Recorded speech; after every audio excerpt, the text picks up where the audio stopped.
All right, then. Happy Sunday. Well, I made some jerk chicken and brown beans. I have my jerk seasoning, my garlic, fresh garlic, onion.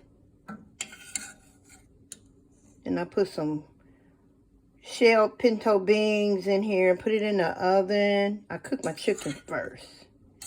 And then when my chicken got almost done, then I put the beans in there and my juices.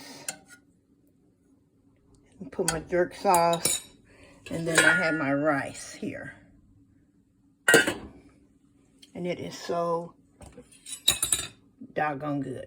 Look at that. Y'all have a good Sunday. Thank you.